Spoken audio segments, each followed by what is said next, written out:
दृष्टि आईएएस के audio article programme में आपका स्वागत है। आज का हमारा आर्टिकल द हिंदू में प्रकाशित खबर PM Modi launches Ayushman Bharat digital mission और द इंडियन एक्सप्रेस में छपे लेख अ क्लिक अवे के सम्मिलित सारांश पर आधारित है। इसमें टीम दृष्टि के इनपुट्स भी शामिल हैं। आज का हमारा आर्टिकल जीएस पेपर 2 के शासन व्यवस्था खंड से जुड़ा है। तो आइए लेख की शुरुआत करते हैं। हमारे वीडियो अंग्रेजी में देखने के लिए फॉलो करें हमारा ही दूसरा यूट्यूब चैनल दृष्टि IAS English. Ayushman Bharat digital mission. स्वास्थ्य सेवाएं अब होंगी डिजिटल, स्वस्थ होगा भारत का कल। इन उम्मीदों के साथ भारत सरकार ने स्वास्थ्य क्षेत्र सुधार की दिशा में कदम बढ़ा दिए हैं। 6 केंद्र शासित प्रदेशों में पायलट आधार पर इसे लागू करने के लगभग 1 साल बाद प्रधानमंत्री नरेंद्र मोदी ने पूरे देश के लिए आयुष्मान भारत डिजिटल मिशन की शुरुआत कर दी है। इसमें न केवल प्रत्येक नागरिक के लिए एक यूनिक स्वास्थ्य आईडी का निर्माण, बल्कि डिजिटल स्वास्थ्य पेशेवरों और विभिन्न स्वास्थ्य सुविधाओं की रजिस्ट्री आदि भी शामिल है। यह डिजिटल पहल भारत की स्वास्थ्य सुविधाओं में क्रांतिकारी बदलाव लाने की क्षमता को समेटे हुए है। दरअसल इस पहल के लागू होने के बाद भारत स्वास्थ्य सुविधाओं को मजबूत करने के अपने अभियान में एक नए चरण में प्रवेश कर जाएगा। इस मिशन में भारत की स्वास्थ्य सुविधाओं में क्रांति लाने की अपार शक्ति है। यह मिशन देश में गरीब और मध्यम वर्ग को किसी बीमारी के इलाज की पहुंच में आने वाली समस्याओं को दूर करने में बड़ी भूमिका निभाएगा। आयुष्मान भारत डिजिटल मिशन अब देश भर के अस्पतालों के डिजिटल स्वास्थ्य समाधानों को एक दूसरे से जोड़ेगा। इसके तहत देशवासियों को अब डिजिटल हेल्थ आईडी मिलेगी। साथ ही इसके अंतर्गत प्रत्येक नागरिक के स्वास्थ्य रिकॉर्ड को डिजिटल रूप से संरक्षित किया जा सकेगा। इस मिशन का सबसे बड़ा फायदा देश के गरीब और मध्यम वर्ग को होगा। इससे मरीज के लिए देश में कहीं भी ऐसा डॉक्टर ढूंढना आसान होगा जो आपकी भाषा जानता और समझता हो और अपनी बीमारी के बेहतरीन इलाज का अनुभव रखता हो। इससे मरीजों को देश के किसी भी कोने में मौजूद विशेषज्ञ डॉक्टरों से संपर्क करने में सुविधा होगी। बेहतर जांच के लिए सिर्फ डॉक्टर ही नहीं, लैब और दवा की दुकानों को भी आसानी से पहचाना जा सकेगा। आज हम इस आर्टिकल के माध्यम से समझेंगे कि आखिर क्या है आयुष्मान भारत डिजिटल मिशन, इसके तहत अन्य कौन से घटक शामिल हैं, साथ ही जानेंगे कि इस मिशन से होने वाले लाभ और इसकी प्रमुख चुनौतियाँ क्या क्या हैं। तो आइए सबसे पहले जान लेते हैं आयुष्मान भारत डिजिटल मिशन के बारे में। इस मिशन के तहत भारत के प्रत्येक नागरिक की एक यूनिक हेल्थ आईडी बनाई जाएगी। यह हेल्थ आईडी 14 डिजिट की निर्धारित की गई है। इन हेल्थ आईडी के जरिए देश के हर नागरिक का स्वास्थ्य रिकॉर्ड डिजिटल रूप से सुरक्षित रखा जाएगा। स्वास्थ्य आईडी प्रत्येक देश के नागरिक को प्रदान की जाएगी, जो उनके स्वास्थ्य खाते के रूप में भी काम करेगी। इस स्वास्थ्य खाते में हर परीक्षण, हर बीमारी, डॉक्टर से अपॉइंटमेंट, ली गई दवाओं और निदान का विवरण होगा। स्वास्थ्य आईडी निःशुल्क व स्वैच्छिक है। यह स्वास्थ्य डेटा का विश्लेषण करने में मदद करेगी और स्वास्थ्य कार्यक्रमों के बेहतर नियोजन, बजट और कार्यान्वयन सुनिश्चित करेगी। किसी व्यक्ति के स्वास्थ्य से जुड़ी सभी जानकारियों तक केवल उस व्यक्ति का एक्सेस होगा। परामर्शदाता भी व्यक्ति की सहमति के बाद ही उसकी हेल्थ आईडी तक पहुंच प्राप्त कर सकते हैं। इस पहल का राष्ट्रव्यापी रोल आउट राष्ट्रीय स्वास्थ्य प्राधिकरण यानी NHA द्वारा आयुष्मान भारत प्रधानमंत्री जन आरोग्य योजना यानी ABPMJAY की 3री वर्षगांठ के अवसर पर किया गया। आयुष्मान भारत भारत की एक प्रमुख योजना है, जिसे सार्वभौमिक स्वास्थ्य कवरेज यानी UHC के दृष्टिकोण को प्राप्त करने के लिए राष्ट्रीय स्वास्थ्य नीति 2017 की सिफारिश के अनुसार शुरू किया गया था। इस मिशन को राष्ट्रीय डिजिटल स्वास्थ्य मिशन यानी NDHM के रूप में भी जाना जाता है। स्वास्थ्य और परिवार कल्याण मंत्रालय के तहत राष्ट्रीय स्वास्थ्य प्राधिकरण यानी नेशनल हेल्थ अथॉरिटी NHA इसकी क्रियान्वयन एजेंसी के रूप में कार्य करेगी। आयुष्मान भारत डिजिटल मिशन के बाद हमें जानना जरूरी है कि आखिर हेल्थ आईडी के अलावा इस कार्यक्रम के अन्य प्रमुख घटक कौन कौन से हैं। तो आइए जानते हैं कार्यक्रम के अन्य घटकों के बारे में। आयुष्मान भारत डिजिटल मिशन में यूनिक 14 अंकीय स्वास्थ्य पहचान संख्या यानी हेल्थ आईडी के अलावा अन्य घटक भी शामिल किए गए हैं। यह हेल्थ आईडी किसी व्यक्ति के मूल विवरण और मोबाइल नंबर या आधार नंबर का उपयोग करके बनाई जाती है। ये एक तरह से आपकी स्वास्थ्य संबंधी जानकारियों का खाता है। इसमें स्वास्थ्य से जुड़ी कई जानकारियां दर्ज होंगी, जैसे किसी व्यक्ति की कौन सी बीमारी का इलाज हुआ, किस अस्पताल में हुआ, क्या टेस्ट कराए गए, क्या दवाइयां दी गई, मरीज को कौन कौन सी स्वास्थ्य समस्याएं हैं और क्या मरीज किसी स्वास्थ्य योजना से जुड़ा है, आदि आदि। दरअसल व्यक्तिगत स्वास्थ्य रिकॉर्ड को mobile application health care professionals registry यानी HPR और हेल्थ केयर फैसिलिटीज रजिस्ट्रीज यानी HFR की मदद से जोड़ा और देखा जा सकता है। इस मिशन के अन्य घटकों के रूप में हेल्थ केयर प्रोफेशनल्स रजिस्ट्री यानी HPR और हेल्थ केयर फैसिलिटीज रजिस्ट्री यानी HFR को निर्मित किया गया है, जिससे मेडिकल प्रोफेशनल्स और हेल्थ इंफ्रास्ट्रक्चर तक आसान इलेक्ट्रॉनिक एक्सेस की अनुमति मिलती है। HPR चिकित्सा की आधुनिक और पारंपरिक दोनों प्रणालियों में स्वास्थ्य सेवा प्रदान करने वाले सभी स्वास्थ्य पेशेवरों का एक व्यापक डिजिटल भंडार होगा। वहीं HFR डेटाबेस में देश की सभी स्वास्थ्य सुविधाओं का रिकॉर्ड होगा। मिशन के एक हिस्से के रूप में निर्मित सैंडबॉक्स प्रौद्योगिकी और प्रोडक्ट परीक्षण के लिए एक रूपरेखा के रूप में कार्य करेगा। साथ ही यह संगठनों की मदद करेगा। आयुष्मान भारत डिजिटल मिशन भारत के स्वास्थ्य के क्षेत्र में एक क्रांतिकारी पहल मानी जा रही है। इस कार्यक्रम के प्रमुख घटक के समन्वय से स्वास्थ्य क्षेत्र नई उपलब्धियों को प्राप्त कर सकेगा, जिससे कई फायदे होने की उम्मीद की जा रही है। आइए हम जानते हैं आयुष्मान भारत डिजिटल मिशन के लाभों के बारे में। आयुष्मान भारत डिजिटल मिशन के माध्यम से अब व्यक्ति देश भर में अस्पतालों, प्रयोगशालाओं और फार्मेसियों की खोज करने में सक्षम होंगे। अब प्रत्येक नागरिक का स्वास्थ्य रिकॉर्ड डिजिटल रूप से संरक्षित होगा। डिजिटल कार्ड का सबसे बड़ा फायदा ये है कि इसके इस्तेमाल के बाद आपको डॉक्टर के पुराने पर्चे और टेस्ट की रिपोर्ट साथ ले जाने की जरूरत नहीं होगी। साथ ही अगर कोई दस्तावेज खो गया है तो चिंता करने की जरूरत नहीं है। आप चाहे किसी भी शहर में इलाज कराएं, डॉक्टर यूनिक हेल्थ ID के जरिए आपकी पिछली स्वास्थ्य संबंधी जानकारियों को देख पाएगा। इतना ही नहीं, एक बेहतर डिजिटल हेल्थ फैसिलिटी के चलते भारत में स्वास्थ्य पर्यटन पर एक सकारात्मक प्रभाव पड़ेगा। प्रधानमंत्री श्री मोदी ने आयुष्मान भारत योजना की शुरुआत भी विश्व पर्यटन दिवस पर की है। हमारे देश की स्वास्थ्य स्थिति बेहतर होने से इमरजेंसी इलाज की सुविधा सही होगी, जिससे पर्यटकों को लाभ होगा और वह हमारे देश में आने के लिए आकर्षित हो सकेंगे। यह पहल अस्पतालों में प्रक्रियाओं को सरल बनाने के साथ साथ जीवन की आसानी को बढ़ाएंगी। वर्तमान में अस्पतालों में प्रौद्योगिकी का उपयोग केवल एक अस्पताल या एक समूह तक सीमित है।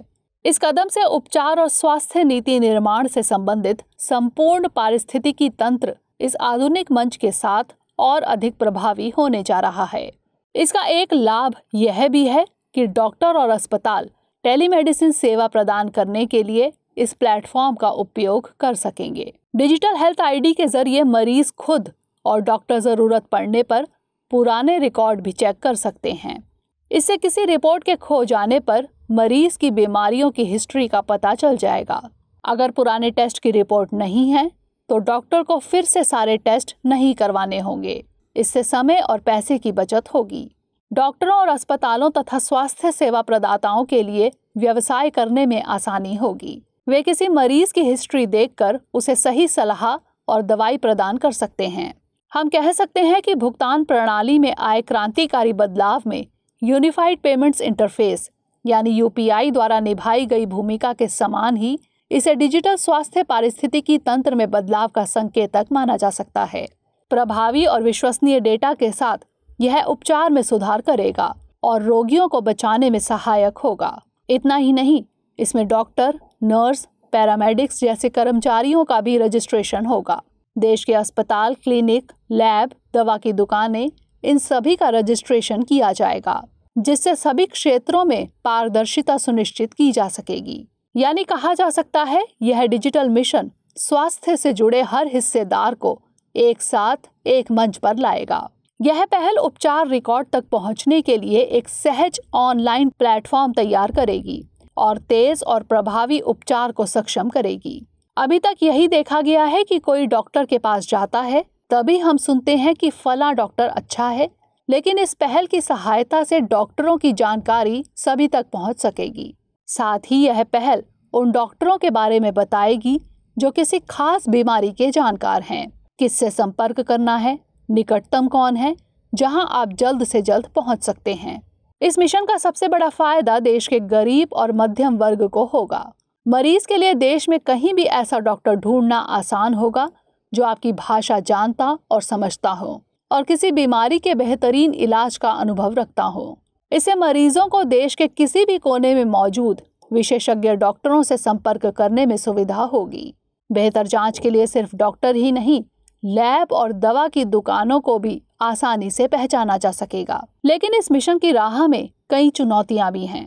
चलिए जानते हैं कि आयुष्मान भारत डिजिटल मिशन के सामने क्या क्या चुनौतियां हैं। आयुष्मान भारत डिजिटल मिशन स्वास्थ्य विशेषज्ञों के बीच सहज बातचीत को सुविधाजनक बनाएगा। यह एक बहुत जरूरी पहल साबित होगी क्योंकि पिछले 15 वर्षों में पुरानी बीमारियों का प्रबंधन एक महत्वपूर्ण सार्वजनिक स्वास्थ्य चुनौती बन गई है। डेटा पोर्टेबिलिटी गंभीर रूप से बीमार लोगों के इलाज में तेजी ला सकती है, खासकर वे जो एक से अधिक बीमारियों से पीड़ित हैं। कॉमरेड डीडीटी वाले लोगों में कोविड-19 प्रभावों की गंभीरता ने एक ऐसे भंडार की आवश्यकता पर प्रकाश डाला है जो डॉक्टर को एक क्लिक पर मरीज की बीमारी के इतिहास के बारे में जानकारी देगा। हालांकि इन उद्देश्यों की प्राप्ति इस बात पर निर्भर करेगी कि नीति निर्माता भारतीय स्वास्थ्य सेवा क्षेत्र की विफलताओं से उत्पन्न चुनौतियों का सामना कैसे करते हैं। ये चुनौतियां लंबे समय से चली आ रही हैं।